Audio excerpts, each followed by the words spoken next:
whenever you're ready. Okay. All right. So I do a brief intro. Just bear with me, and I will welcome you to the show, and then we'll dive right into the conversation. All right. Hey, guys, stay tuned. We got a great show for you. All right, here we go. Hey everyone, you're listening to Business Minds Coffee Chat, and I am your host, Jay Scherr, and I am super excited today. I have got a wonderful guest in the studio with me. My guest today is from Flagler County. He went to Flagler Palm Coast High School, earned his undergrad degree from UNF, and received his master's degree from FSU, and recently earned his Juris Doctor from FSU. He's the Director of Sales and Marketing at the Windsor, and when he's not working, you'll likely find him boating and spending quality time with family. Please welcome the amazing Daryl Boyer. Whoop, Daryl, whoop. it is great to see you. Thank you so much for being here today. It's so good to be back and, in your presence, and it's always great to see you. Absolutely. Likewise. And I'm really excited about today's conversation. I first of all, I know it's going to be a good one. And I figured a good starting point for us would be for you to maybe share 2 or 3 words that you would use to describe yourself. Determined, kind, and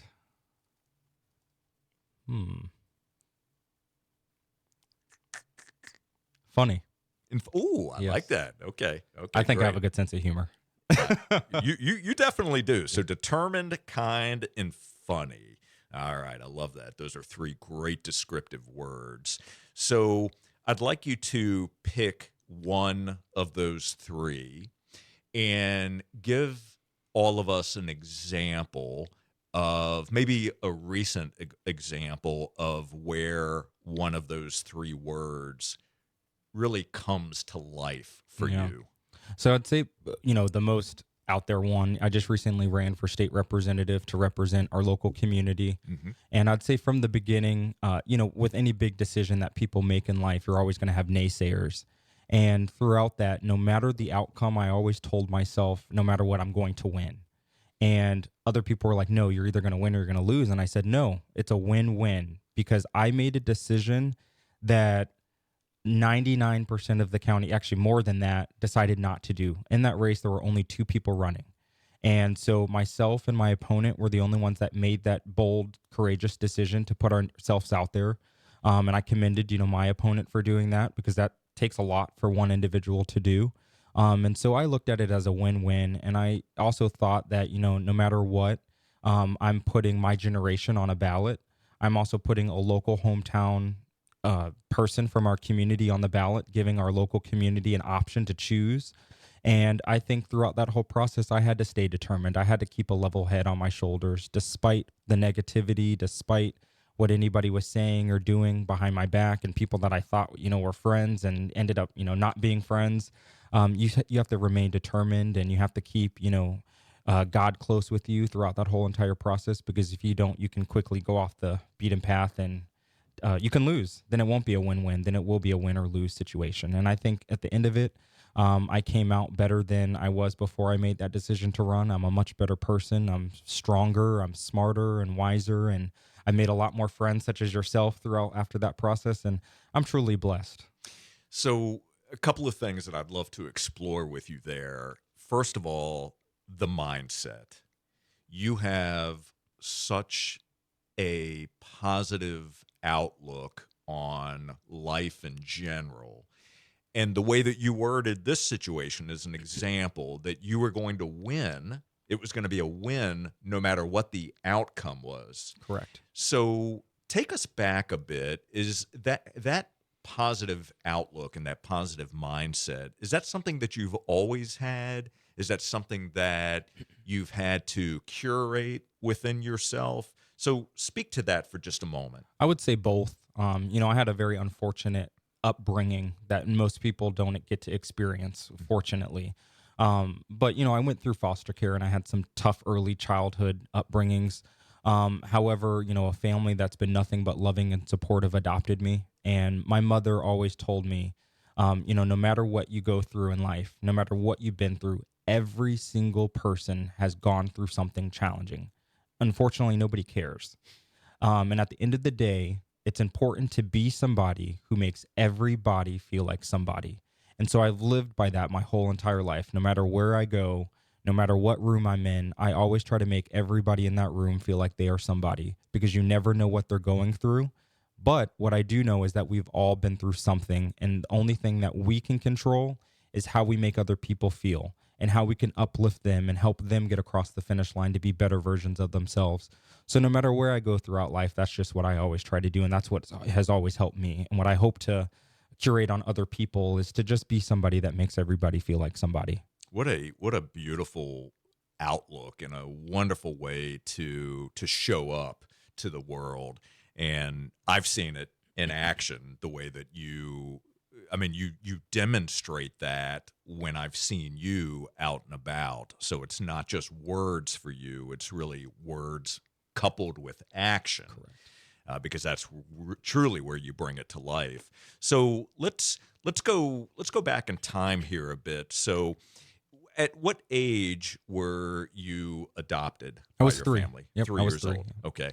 Do you have many memories of life at that stage? I mean, I know that's awfully I young, do, but yeah.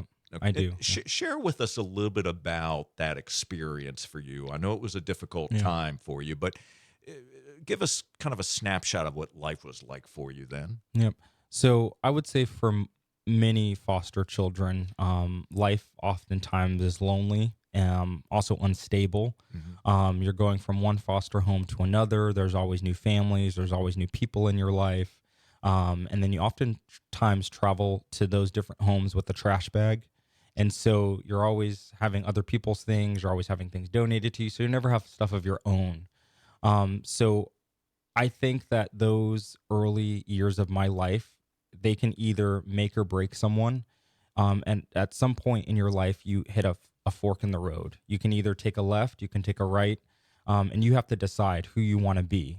And so I was so blessed to have been adopted at age 3 by a family that told me you can continue down the path that you were on prior to us adopting you, or you can accept us loving you and we're going to help you be a better version of yourself. And my dad always told me, he never cared whatever I wanted to be when I grew up. He said, you can be a garbage man, you can be the president of the United States. I don't care. What I want you to be is be the best garbage man, be the best president, that whatever you're doing, just be the best. And also help other people be the best versions of themselves. And no matter where you go in life, bring as many people up to the top as possible, because that's what's going to make a difference in this world. And so I would say that those early childhood years, yes, are unfortunate, but they really help mold me to who I am today. And it just really exemplifies the man that I am today, because I didn't let it define me, Hmm. but I let it guide me in life. And that's what we all have a decision to make in life. Beautifully said. Did you have any challenges or issues with trust early in life? Um, yes and no, and still kind of the same now at this point in my life. Okay. I would say that I've always obviously when you're growing up and you have an unstable childhood, and some people are hard. They're like, oh my god, I can't trust anyone. Hmm. I actually am probably the opposite. I actually gravitate towards people that are positive and optimistic, and I'm quick to trust them, because I'm like, oh, they're such a great person. But I've had to learn throughout my life, just because someone is quote unquote fun and positive doesn't mean that they're trustworthy. And so I had to really, with age, I guess you would say, and experience with the life experiences that I've had so far, is that I had to find out the hard ways that just because someone's positive and telling you what maybe make you feel good and stuff doesn't mean that you can trust them. And so I would say it's the opposite effect, is that I probably grew up over trusting rather than pushing people away and not trusting them. Interesting. So, when you've run across individuals that you gave trust to and trust was broken, let's Right. say, how do you personally deal with that? Yeah. Well, I tell them it depends on how long I guess the relationship was, and I also had to learn just because you may think that someone's your friend or your best friend or someone that you love doesn't necessarily mean that they think the same about you. And that's been one of the hard truths that I've had to find out. And I think everybody experiences that throughout life. But I just wish them the best, and I say, unfortunately, this relationship is one sided, and we're unable to move forward. And so you have to go separate ways because people like that are going to take and take and take until you mentally and physically can't give anymore.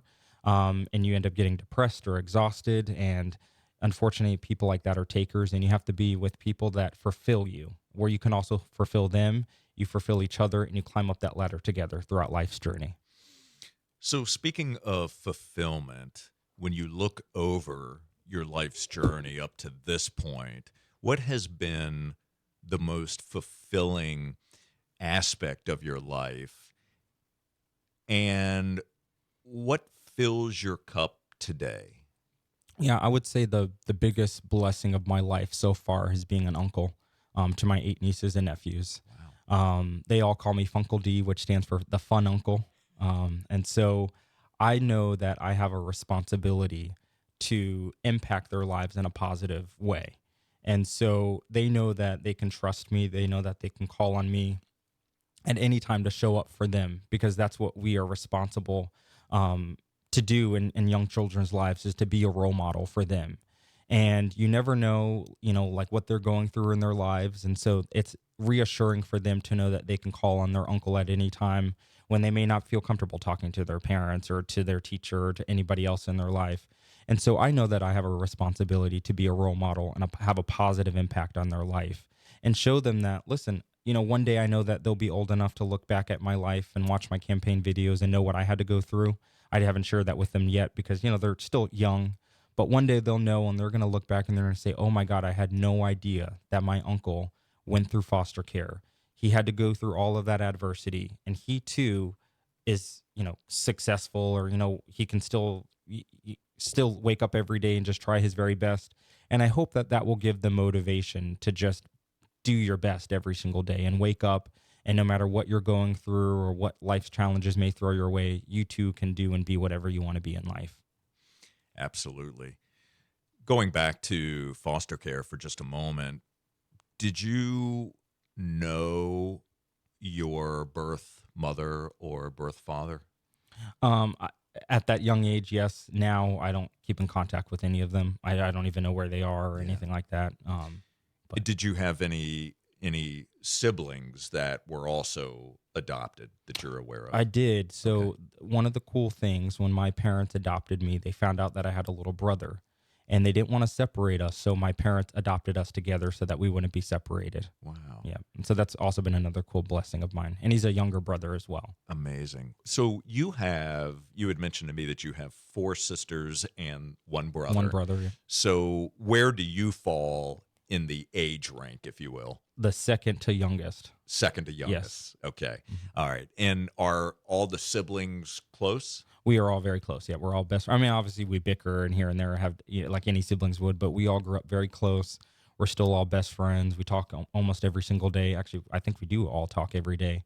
And that's been another big blessing because not a lot of siblings can say that they have a strong bond with their siblings. That is true. That is very true.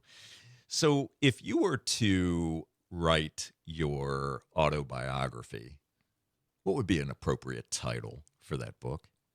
Oh wow, that's a good question. Um, I'll have to think about that. Okay. Yeah. All right. That's okay.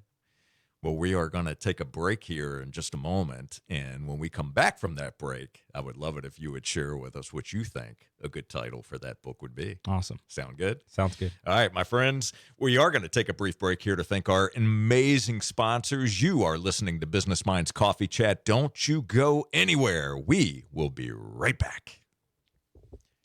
All right, we're back. And again, you're listening to Business Minds Coffee Chat, and I am in the studio today with my very special guest, Daryl Boyer. We're having a great conversation, and we're going to keep that conversation going. So, Daryl, before we took the break, I had asked you what you think would be a good title for your autobiography if you were writing it. Any thoughts on that? I'd probably call it something like never surrender or keep climbing. Never surrender or keep climbing. All right. So let's just say that the title was the second one that you just mentioned, the keep climbing. Hmm. So what does the next mountain look like for you? So if you've been climbing up to this point and you're looking to continue to climb, what does that climb look like? What do you envision Yeah. for yourself at this stage? So, I'm 26. I just had a birthday. Happy birthday. Thank you. I would say that this next chapter of my life, I'm almost 30. I was like, oh my God, no, I'm going to be 30 soon.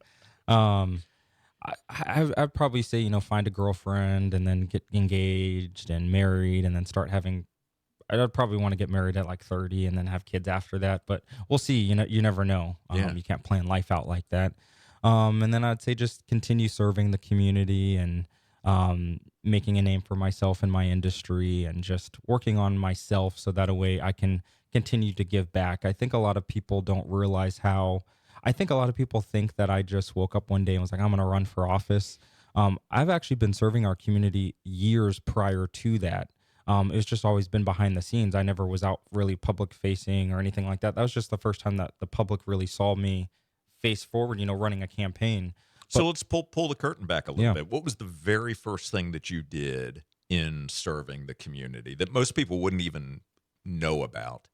what was the first thing? I'm thinking all the way back to like elementary school, just donating to like food drives and stuff like that, and in middle school, and high school. I guess as recent, that my memory can recall. Hmm. I actually worked. I did an initiative with the county to work with our. I don't know if you can remember Michelle Obama when she was first lady. She had an initiative. I can't remember what it was called. It was like Healthy Kids or something like that. And that really hurt a lot of students because the food quality went down. Yes, the food was quote unquote probably healthier, but the food quality was down when you think about what we had prior to. Mm. And being a kid that went through foster care, I knew. Thank God I wasn't ever in K through 12 when I was going through foster care, but you still know that the other kids that are going through foster care, their meals that they depend on are that Monday through Friday, that breakfast and lunch during the school hours, and they may go home and not eat dinner. And their next meal is going to be breakfast that next day, and then on the weekends they're not eating. We have children like that in Flagler County, and so when I was in school, I worked with our food department. I don't know what you call them, but the school lunch ladies. Okay. We worked together and we started an initiative to where we did after school lunches. So the food that was left over, instead of it being thrown away, they would actually keep it. And then any kid after school can just come and grab a lunch to take home with them on the bus. That little initiative is just a step forward to helping food insecurity in the county. But then even step further, I worked with the county as well to improve our food quality, because when you're looking at that really being the only two meals that a kid is eating, and then that's really the quality that we're going to set for our students, I didn't think that that was fair. So we also helped try to improve the food quality as well throughout the school. So I was doing that behind the scenes. In school, I also, I think it was my sophomore year, I worked with the principal of Indian Trails now, Ryan Andrews. Okay. We help, I don't know if you know him. He's been a great role model of mine in my life. We helped start a positive, I think it was Bulldogs Bringing Up Grades. And so I remember I was never an all A student or A B honor roll. I was always like C's get degrees kind of kid in school. Okay. And so I always remember what it felt like when we would do the award ceremonies and all these kids were going up to get all A's and A B honor roll. And I was always the one just sitting down, not getting an award. That always just made me feel kind of less than what I thought of myself. And so we started an initiative to where it was Bulldogs Bringing Up Grades.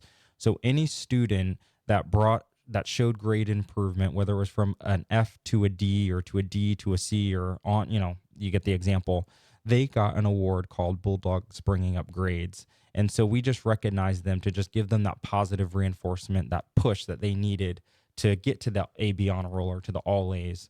And that's what you have to do in life, because most of these kids probably aren't getting that at home. So what can we do in the school to help them feel more um, positive about themselves and have that confidence they need to get to the AB honor roll or all A's. I love that. That's so good. Thank you for sharing that. So, Daryl, what is something that you once believed about yourself that you found out later wasn't true? Um, I would say probably, even though I said that I'm determined, Hmm. I would say that that determination, you kind of are born with it. But I would say that I have probably have reached certain points of my life to where I'm like, oh, I don't think I can do it. I don't know. And then I think that that determination had to be tweaked over the years, and I had to give myself the self confidence needed. And, for example, when I didn't become the next state representative of the area, I think a lot of people thought that I was just going to cry and curl up and be like, oh, I'm done with politics. No, to me, I didn't care about being the state representative. I don't care about the title. I never did. Hmm. I was running to just continue to serve our community in a different capacity. And when I didn't get the position, I told myself, you know what, that's just not where God wants me at this point in my life. Where else can I go to serve my community? And that's what I just kept doing. Then I think after that, I think like literally a week later or 2 weeks later, the city council, I got phone calls to do that. I didn't want to do it. I told people, no, I'm done. But they were like, no, no, we need you. So I was like, okay, whatever. I went for it, and I think I got top two, and they picked somebody else. And God didn't want me up there. And every day when I look at Flagler Live, I'm like, thank God I didn't get those. I'm like, thank God I'm not on the city council. But God didn't want me there. And I think that there's just so much other things out there in life that I need to probably experience and gain more wisdom and meet more people and just work on myself, so that then when I do make that decision to come back and serve our community or serve somewhere else in a different capacity, I'm better equipped for it. So, um, what was your? Well, something that you once believed Yeah, about and yourself that so you found out later wasn't yeah, true. and so after all of that, I would just say that me thinking that I didn't have the self confidence, I would probably say I was a little insecure, and it's a little intimidating. That now going through all of those experiences, now I see in myself, you actually are much stronger than what you thought you were. Yeah. And all those obstacles proved that. How many people can say that they run for state representative, don't get it, and then do city council and don't get it, and still wake up every day to just serve the community? And so I think that that's what was proven through all of that. That's a really powerful lesson, and it speaks to not only belief in yourself, but also showing yourself that you're capable of so much more, and that any time that something doesn't work out the way that you maybe had anticipated, that you can still look back and see that there was a lesson that came out of that, and Right. you learn more about yourself and also more about what you really want to do versus what you don't want to do. Correct. So I think that's really remarkable that you have that self-awareness to be able to see that. I think that's very powerful. So I want to talk about questions here for just a moment. So it's been said that the quality of our questions impact the quality of our lives. Hmm. So could you share with us one or two bigger questions that you're asking yourself today? Those big meteor questions. It could be about life, it could be about business, it could be about politics, it could be about anything, but things that you ruminate and contemplate Yeah. on. Bigger questions, Yeah. just one or two. Yep. I'd say the main question that I ask myself is, how can I better serve? Okay. How can I better leave an impact on this community? So many people like to complain, and so many people like to belittle the people that step up to the plate to serve and Mm. criticize them and accuse them of things that are just so bizarre. But I never see them step up to the plate. So you'll never see me unless it's something that somebody's doing something that's unethical or they have no integrity. Then you'll see me probably say something. But for the most part, you never see me saying anything negative about anybody. But I would say that I just always ask myself is, how can I leave a better impact on our youth and on our local community and our seniors and veterans? Because that's what we're all here to do, is make this place a better place than, what it was when we showed up. And Absolutely. if we're not doing that, then what are we living for? That's a great question. Another question to be asking ourselves, Right. right? So, if you had the opportunity to have a conversation with any one person who's either living or no longer living, and you could ask that person any one question, I'm going to stay on the theme of questions here Mhm. for a moment. So, who would the person be who you'd want to have the conversation with? And secondly, what is the one question that you would want to ask of that individual? They can be living or no longer living. Yeah. I'll probably say my grandfather. Okay. He's had the biggest impact on my life. And, he did 2 tours in Vietnam, and he was just always so positive, even though that him and my grandmother grew up very poor. He was just always so positive, and you would never know that they were poor growing up just because they were always so positive. And so that example of his positivity has really rubbed off on me, and I always try to be that for the younger people in my life. Mhm. You never want them to know that you're going through something. You want them to grow up one day and be like, "Oh my god, I had no idea that they were poor or they went through all of that," and they were always so positive to me. And so that's, really rubbed off. And so my question for him would just be, how did he keep his composure, and how did he keep a level head, and how did he always stay so positive? And hopefully, his answer would help me get some of that clarity on how I can better do that for myself as well. What was your grandfather's name? His name was Lee. Lee. Yep. Okay. All right. And how old was Lee? Well, first of all, was he since passed? He has, yes. Okay. And I don't remember. Okay. All right. But did he have an opportunity to see the person who you've become? He did. But unfortunately, he passed when I was an undergrad at UNF, Okay. and he was a big Knowles fan. And so I always told myself, you know what, I'm going to go to FSU, like, for a master's or something like that. And so he actually passed away before I got accepted into Mm, FSU. And so I never got to tell that to him. And so I was yeah. just so upset. I was like, God, I wish, he was here today to enjoy this and we could go to a football game or something. And so it's just always taught me to just really cherish the moments. Sometimes we get so caught up and thinking of the future of what we want and who we want to be and the things that we want in our lives that we really forget about the present. And so I also wish I just enjoyed his presence more in my life, and probably shared with him that I was going to apply. I never did because I wanted to save that moment for when I got accepted.